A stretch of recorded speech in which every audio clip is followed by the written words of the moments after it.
नमस्कार दोस्तों, राधे राधे। दोस्तों, आज के इस वीडियो में मैं आपको बताने जा रही हूँ कि मातृ नवमी 2022 में कब है और जाने पितृपक्ष में मातृ नवमी का क्या महत्व है। मातृ नवमी पे हमें पूजा किस प्रकार करनी चाहिए, श्राद्ध का खाना आपको कैसे बनाना चाहिए। तो वीडियो को आप शुरू से अंत तक अवश्य देखिए। मातृ नवमी के दिन उन दिवंगत माताओं, बहुओं व बेटियों का पिंडदान किया जाता है जिनकी मृत्यु सुहागिन स्त्री के रूप में हुई है। मान्यता है कि इस दिन दिवंगत महिलाओं का श्राद्ध करने से इनकी आत्माओं को शांति मिलती है। मातृ नवमी इस बार 2022 में 18 सितंबर रविवार सायं 4:30 बजे से प्रारंभ हो रही है और नवमी तिथि की समाप्ति हो रही है 19 सितंबर सोमवार सायं 6:30 बजे तक। उदय तिथि के अनुसार 19 सितंबर को दिवंगत माताओं का श्राद्ध किया जाएगा, जिसे मातृ नवमी कहते हैं। पितृपक्ष में पितरों का श्राद्ध कर उनकी आत्मा को शांति दी जाती है। पितृपक्ष की नवमी तिथि के दिन दिवंगत माताओं की पूजा की जाती है। ऐसी मान्यता है कि इस दिन दिवंगत माताओं, बहनों या बेटियों का श्राद्ध करने से परिवार में सुख समृद्धि बढ़ती है। इसके साथ ही यदि घर की महिला इस दिन पूजा पाठ या व्रत करती है तो उसे सौभाग्य की प्राप्ति होती है। मातृ नवमी के दिन आपको घर के मुख्य द्वार को पानी से साफ करना चाहिए, गंगा जल छिड़कना चाहिए, फिर वहाँ रंगोली बनानी चाहिए। देखिए, मैंने भी यहाँ बनाई है। इस तरह हम अपने पितरों का स्वागत करते हैं। अब स्नान आदि से निवृत्त होकर मैं किचन में आई हूँ। हमने यहाँ पर देखिए पूरन पूरी बनाने के लिए चने की दाल भिगो के रखी हुई है। यहाँ पे हमने उड़द की दाल के दही बड़े बनाने हैं, इसलिए इसको भी भिगो के रखा हुआ था। अब इसको पीसा जाएगा धो के अच्छी तरह से। तो उड़द की दाल का हमें कुछ ना कुछ ज़रूर बनाना चाहिए। श्राद्ध का भोजन बनाते समय यदि आप सेंधा नमक का इस्तेमाल करते हैं तो बहुत अच्छा रहता है। यहाँ मैंने कद्दू ले लिया है और बेल वाली सब्जी जैसे तरोई ले ली है। टमाटर का इस्तेमाल करेंगे, हरी मिर्च है। ज़्यादा तीखा और बहुत ही मसालेदार और लहसुन प्याज तामसी भोजन नहीं बनाया जाता है। इसमें देसी घी का इस्तेमाल आप करें भोजन बनाने में। तेल का प्रयोग बिल्कुल भी ना करें, सरसों का तेल तो बिल्कुल उपयोग में ना लाएं। आपके पास देसी घी नहीं है तो आप यहाँ पे ग्राउंडनट ऑयल, मूंगफली का तेल भी इस्तेमाल कर सकते हैं। यहाँ पूरन पूरी बनाने के लिए देखिए मैंने देसी घी डाला, फिर उसमें चने की दाल को जो भीग गई है अच्छी तरह से उसको डाल दिया। इसमें थोड़ा सा नमक डाल देंगे, वही सेंधा नमक। फिर इसको ढक के रख देंगे। बहुत ही सादा भोजन बनाना, हमें लहसुन वगैरह कुछ भी नहीं डालना, जीरा का भी प्रयोग नहीं करना है। और आपको बहुत ज़्यादा प्रयोग करना है तो हरी मिर्च डाल लीजिए, थोड़ी सी लाल मिर्च डाल सकते हैं। मैं हल्दी का भी मैंने प्रयोग नहीं करा है। अब दाल को ढक देंगे जिससे पक जाए। जब ये पक जाएगी तो इसे हमें निकाल लेना है, उसको पीस लेना है। अब ये दाल ठंडी हो गई तो इसको मैं मिक्सी में पीस ले रही हूँ। जब ये पिस जाएगी तो देखिए बिल्कुल यहाँ पे एक मिक्सचर बन जाएगा। इसी मिक्सचर को हम आटे में भरकर फिर इसकी पूरी बना लेते हैं। तो हमारे यहाँ तो हम लोग ये सब चढ़ाते हैं। अब आपके यहाँ जैसे होता वो आप करिए। यहाँ पे कद्दू मैं काट रही हूँ। हमें जो भी श्राद्ध में भोग बनाना होता है बड़े खुश मन से बनाना चाहिए, कोई गुस्सा नहीं करना चाहिए, क्योंकि ऐसा ही भोग जो हम बनाते हैं वो पितरों को पसंद आता है और उनसे आशीर्वाद मिलता है। यहाँ देखिए मैं तुरई भी काट रही हूँ। सारी चीज़ें हमें बड़ी खुशी खुशी करनी चाहिए। हम अपने पितरों का स्वागत करते हैं, उनके लिए हम कुछ बनाते हैं। और ये मोस्टली ये जितने भी काम होते हैं बहुओं को करने चाहिए। घर की बहुओं को ये श्राद्ध का भोग बनाना चाहिए। मार्केट से बनाकर भोग चढ़ा देना ये कोई अच्छी चीज़ नहीं होता है। यहाँ पे देखिए मैं इस भोग में टमाटर का इस्तेमाल ज़्यादा करूँगी, क्योंकि हल्दी या कोई अदर मसाला मैं डाल नहीं रही हूँ, कोई और भी जो मसाले होते हैं। तो टमाटर से टेस्ट आ जाएगा। और सेंधा नमक डाल देंगे, हरी मिर्च डाल देंगे थोड़ा। एक तरह से प्रसाद तैयार होता है। अब इसको एक बात का और ध्यान रखना चाहिए हमें कि इस भोग को चढ़ाने के बाद हमें पूरे खाने में नहीं मिलाना चाहिए, जैसे कि भगवान का प्रसाद हम मिलाते हैं। इस प्रसाद को परिवार के सदस्य ही ग्रहण करते हैं। ये मेरे आलू की सब्जी की ग्रेवी तैयार हो रही है। यहाँ मेरी तरोई कट गई है, इसको भी मैं छौंकने जा रही हूँ। हम जीरा वगैरह बिल्कुल भी यूज़ नहीं करते हैं इसमें, केवल देसी घी, सेंधा नमक, हरी मिर्च, टमाटर ये डाल के बनाया जाता है। बिल्कुल सादा भोजन। यहाँ पूरन पूरी का मैं आटा मार ले रही हूँ, फिर इसके बाद वो पूरियाँ भी बन जाएंगी। श्राद्ध का प्रमुख प्रसाद खीर होता है, वो मैं बना चुकी हूँ। मैं आपको दिखा नहीं पाई हूँ, वीडियो बहुत लंबा हो जाता है। देखिए यहाँ पे मैं पूरन पूरी कैसे बनाती हूँ। ये जो मैंने पीस के रखा उसका मसाला, इसको मैं आटे में एक लोई लेके पहले भर लेते हैं, फिर उसको बेल लेते हैं, फिर इसको तल लिया जाता है। गोल्डन ब्राउन होने तक इसको तल के हम लोग निकाल लेते हैं। यहाँ मेरा प्रसाद तैयार हो गया है। दही बड़े भी मैंने बनाए हैं यहाँ पर।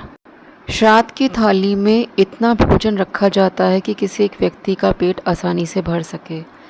देखिए यहाँ पे मैंने तरोई की सब्ज़ी, ये दही बड़ा सूखा भी यहाँ पे रखा जाता है, दही में भीगा भी रखा जाता है, यहाँ मैंने पापड़ भी रखे हैं।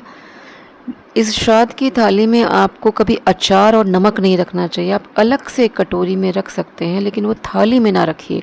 एक फल भी रख दीजिए। ये मेरे कान्हा जी का प्लेट है।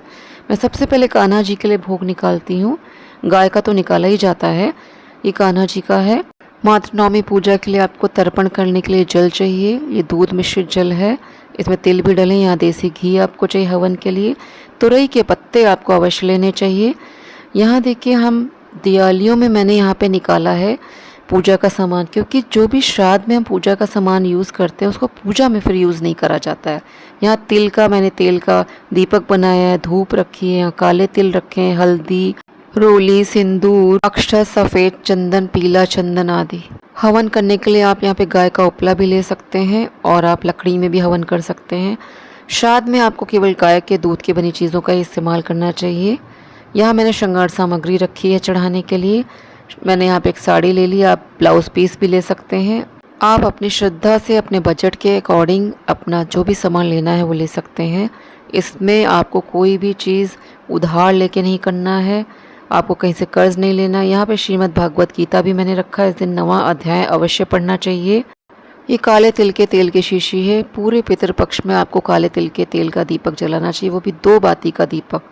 गोल बाती का दीपक हम देवों की पूजा में करते हैं इस्तेमाल। पितृपक्ष में पितरों के लिए हमेशा 2 बत्ती का दीपक जलाया जाता है। इसमें आप दक्षिणा अवश्य रख लीजिएगा।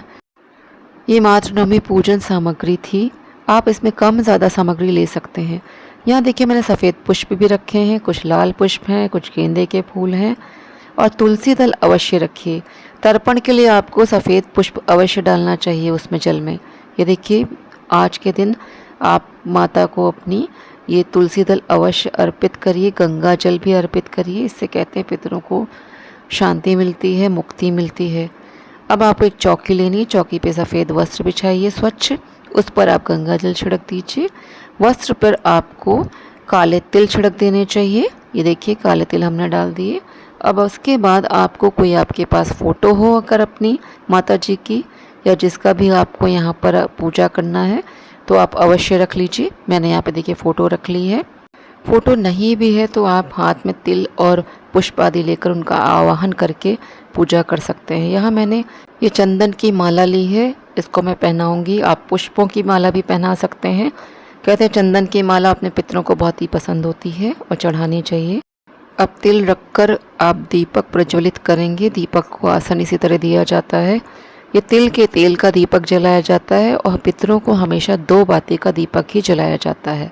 देखिए मैंने यहाँ पे रख दिया है। अब इसको हम प्रज्वलित करेंगे। अब धूप हम दिखाएंगे, धूप जलाएंगे और धूप को फिर वहीं पे रख देंगे। आज के दिन घर की महिलाएं पहले तर्पण करती हैं। यहाँ पे हमने दूध मिश्रित जल लिया, इसमें अक्षत है, तिल है, सफ़ेद पुष्प है, चंदन है। इसके बाद हम पूजा शुरू करेंगे। तुलसी दल अर्पित करेंगे, गंगा जल अर्पित करेंगे। फिर क्योंकि सुहागन थी तो इनको सुहाग की सारी सामग्री अर्पित की जाएगी। हल्दी, रोली, कुमकुम, सिंदूर, सुहाग सामग्री, साड़ी, चांदी की बिछिया, जो भी आप अपने हिसाब से चढ़ा सकते हैं। आपके बजट में जो सामान है आप लेके उसको करिए। फिर ये सारा सामग्री जो आप चढ़ाते हैं सुहाग की, सब दान कर देना चाहिए। आज के दिन कम से कम 1, 2 या 3 इतने ब्राह्मणों को भोग कराया जाता है, करवाना चाहिए। अगर आप भोजन ना करवा पाएँ तो किसी सुहागिन महिला को बुला के भोजन करवा दीजिए। यदि घर पर बुलाकर नहीं करवा पा रहे हैं तो आप सीधा निकाल कर भी उस तक पहुंचा सकते हैं और सुहाग की सामग्री भी उनके घर तक पहुंचा सकते हैं। ये देखिए भोग की सामग्री है जो हमने श्राद्ध में भोग बनाया है। अब इसको हम तरोई के पत्ते पे निकालते हैं। एक पत्ते पर जिनका आप श्राद्ध कर रहे हैं उनके लिए सारी भोग सामग्री निकालते हैं। दूसरे पत्ते पर आपके कुल में यदि कोई दिवंगत हुआ हो, कोई सुहागन, तो उसके नाम का निकाल दिया जाता है। इसमें सारी सामग्री आप निकालेंगे। खीर इस दिन विशेष रूप से बनाया जाता है। खीर, पूरी और एक सब्जी, इतना तो आपको अवश्य बना लेना चाहिए।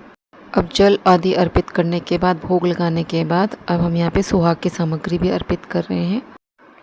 हम मातृ नवमी की पूजा करते हुए ये विनती करते हैं, आशीर्वाद की कामना रखते हैं कि जैसे ये सुहागन यहाँ से इस दुनिया से विदा हुए, उसी तरह से हमें भी ऐसे ही आशीर्वाद दें कि हम सदा सुहागन रहते हुए इस दुनिया से जाएं और उनका आशीर्वाद हमारे घर पर रहे, सुख समृद्धि बनी रहे। आज के दिन हमें गरुड़ पुराण या श्रीमद् भागवत गीता का 9वां अध्याय अवश्य पढ़ना चाहिए। फिर पूजा के बाद आपको पितरों के लिए भोजन निकालना चाहिए। पंच बलि यानी कि गाय, कौवा, चींटी, चिड़िया और ब्राह्मण के लिए भी आपको भोजन निकालना चाहिए। पंच बलि में हमें यहाँ पर 5 जगह पे भोग निकालना चाहिए। यहाँ देखिए मैंने यहाँ 4 पत्ते रखे हुए हैं तरोई के। इसमें जो जो आपने सामग्री बनाई है वो सारी चीज़ें निकाली। मैंने यहाँ 4-4 पूड़ियाँ निकाली हैं। 16वें दिन आप जब भी पूजा करते हैं तो आपको पूरे 16 पूड़ी निकाल देनी चाहिए 4-5 जगह पे लगाकर। फिर एक भाग ले जाकर आपको कौवों के लिए छत पे, यहाँ देखिए छत पे हम लेके आए हैं और इसको हम नहीं करते हैं, यहाँ पे पुत्र हमारा या कोई घर में जो जेंट्स होते हैं वही करते हैं। तो देखिए वो छोटे छोटे टुकड़ों में इसको तोड़ रहा है और तोड़ने के बाद इसमें हम खीर डाल देंगे, क्योंकि सब्ज़ी अब्जी तो ज़्यादा कौवे खाते नहीं, तो खीर पूड़ी आराम से खा लेते हैं। इनके 16 छोटे छोटे टुकड़े मैंने कर दिए हैं। मैंने नहीं करे हैं, मेरे बेटे नहीं करे हैं। और यहाँ तरोई के पत्ते हैं, उसी पे रखा गया है। हमें स्टील की थाली आदि पे भोग नहीं निकालना चाहिए। आप चांदी, तांबा, कांसा आदि अन्य धातु से बनी प्लेट आदि पे भोग निकाल सकते हैं। आपके पास कुछ ना हो तो आप पत्तल पे भी भोग निकाल सकते हैं, लेकिन स्टील की प्लेट पे भोग मत निकालिए कभी भी। पंचबली में हम एक जो थाल लगाते हैं वो गाय के लिए होता है, दूसरा कौवे के लिए, तीसरा हम चींटी के लिए निकालते हैं, चौथा हम कुत्ते के लिए निकालते हैं और पांचवा किसी गरीब या ब्राह्मण को खिलाते हैं। पितृपक्ष में हम कुछ ना कर सके तो हमें पंचबली अवश्य निकालनी चाहिए। कहा जाता है कि गाय, कौवा, चींटी, चिड़िया, ब्राह्मण आदि को खिलाने से भी हमारे पितर तृप्त होते हैं, प्रसन्न होते हैं। अंत में हम हवन करते हैं। आप लकड़ी से भी हवन कर सकते हैं और गाय के उपले पे घी डालकर, देसी घी, वो भी गाय का ही होना चाहिए, उससे भी हवन कर सकते हैं। पहले घी गुड़ से हम हवन करते हैं। इसके बाद आपने जितना भी श्राद्ध का सामग्री बनाया है भोग में, उन सबको हम उसकी आहुति इसमें डालते हैं। इस तरह अग्नि के द्वारा हमारे पितरों तक ये भोग सामग्री पहुंच जाती है। इस तरह आपका श्राद्ध पूरा होता है। आपको इस दिन किसी ब्राह्मणी को अथवा किसी सुहागन महिला को बुलाकर भोजन करवाना चाहिए। उसको सुहाग सामग्री और दक्षिणा अवश्य देनी चाहिए। हो सके तो चांदी की बिछिया का दान अवश्य करें। इसके अलावा आपको 3 ब्राह्मण अथवा कम से कम 1 ब्राह्मण को भोजन अवश्य करवाना चाहिए। सर्वपितृ अमावस्या के दिन हमें 16 तरोई के पत्तों पर भोग निकालना चाहिए। कहते हैं कि पितरपक्ष में यदि आपने कुछ भी नहीं करा है, कोई श्राद्ध कर्म नहीं करे हैं, तो आप आखिरी दिन सर्वपितृ अमावस्या के दिन खीर, पूड़ी, कोई एक सब्जी बनाकर 16 जगह 16 पत्तों पर आप निकाल कर गाय, कौवा, चींटी आदि को खिला दीजिए। इस आखिरी दिन भी आपने अगर ये सब कर लिया तो भी आपके पितृ प्रसन्न हो जाते हैं, आपको आशीर्वाद देकर जाते हैं। तो दोस्तों आज का वीडियो मैं यहीं पर समाप्त करती हूँ। वीडियो यदि आपको पसंद आया हो, उपयोगी लगा हो तो इसको लाइक करें, शेयर करें। जय श्री कृष्णा, जय श्री राधे।